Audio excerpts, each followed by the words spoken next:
విజయవాడ నగరంలో నిన్న ఉదయం కాశీబుగ్గ వెంకటేశ్వర స్వామి ఆలయంలో జరిగినటువంటి తొక్కిసలాటలో మృతి చెందినటువంటి వారందరికీ కూడా వారి ఆత్మకు శాంతి చేకూరాలి అని చెప్పని ఉద్దేశంతో ఈరోజు వైఎస్ఆర్ కాంగ్రెస్ పార్టీ ఒక కొవ్వొత్తుల ప్రదర్శన కార్యక్రమాన్ని నిర్వహించడం జరిగింది.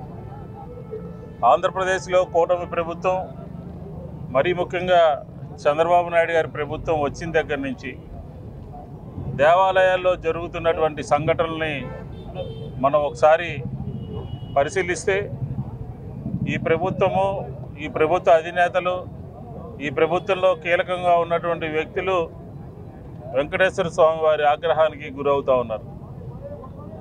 ఏ రోజైతే వైకుంఠ ఏకాదశి రోజున అక్కడ తొక్కిసలాట జరిగిందో దానికి సంబంధించినటువంటి బాధ్యుల మీద చర్యలు తీసుకుంటే సింహాచలంలో జరిగేది కాదు. ఆ రోజు సింహాచలంలో జరిగినటువంటి దాని మీద చర్యలు తీసుకుంటే నిన్న కాశీబుగ్గ వెంకటేశ్వర స్వామి ఆలయంలో సంఘటన జరిగేది కాదు. ప్రతి చోట కూడా 6 మంది, 8 మంది, 10 మంది మృత్యువాత పడుతున్నారు అని అంటే ఎవరి వైఫల్యం అని చెప్పని అనాలి. ఈ ప్రభుత్వ వైఫల్యం కాదా? ప్రభుత్వం ఎక్కడ జనాలు జమ అవుతున్నారు, ఎక్కడ 100 మంది, 200 మంది, 2000 మంది, 10,000 మంది, 25,000 మంది జమ అవుతున్నారు.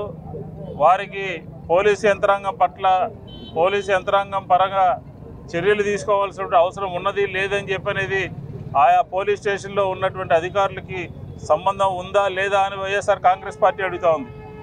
ఈ రాష్ట్రంలో బస్సుల్లో ప్రయాణం చేయాలంటే ప్రాణాలు హరి అంటాయి.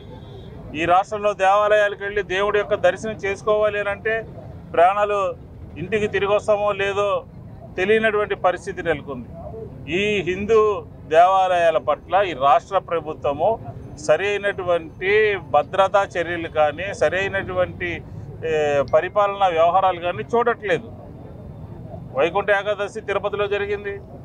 కాశీనాయని క్షేత్రంలో షెడ్లు ప్రభుత్వంలో ఉన్నటువంటి అధికారులే అన్నదాన సత్రాలని కొట్టేశారు. శ్రీకూర్మంలో తాబేళ్లు చనిపోయినాయి. అలాగే నిన్న శ్రీకాకుళంలో జరిగింది, సింహాచలంలో జరిగింది. అలాగే చిన్న తిరుపతిలో 2 ఆవు దూడ 2 కూడా చనిపోయినాయి అని అంటే ఈ రాష్ట్ర ప్రభుత్వము, ఆ ప్రభుత్వ ఆధీనంలో ఉన్నటువంటి దేవాదాయ శాఖకు సంబంధించినటువంటి అధికారుల యొక్క నిర్లక్ష్యం కొట్టొచ్చినట్టు కనపడుతుంది కదా. అంటే ఈ తెలుగుదేశానికి సంబంధించినటువంటి, కూటమికి సంబంధించినటువంటి నాయకులకి దీని మీద శ్రద్ధ లేదు, దీని మీద భక్తి లేదు.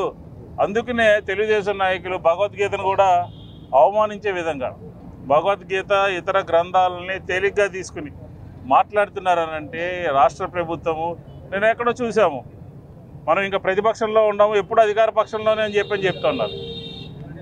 ఏ రకంగా మీరు ఆ రకమైనటువంటి కలలు కంటా ఉన్నారు? అన్ని రంగాల్లోనూ విఫలమైపోయారు కదా.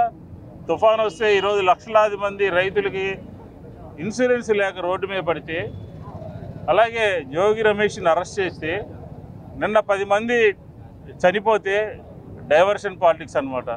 తప్పుదోవ పట్టించడము, ప్రజల్ని మభ్యపెట్టడము, ప్రజల్ని ఏమార్చడము ఈరోజు రాష్ట్రంలో జరుగుతున్నటువంటి కార్యక్రమము.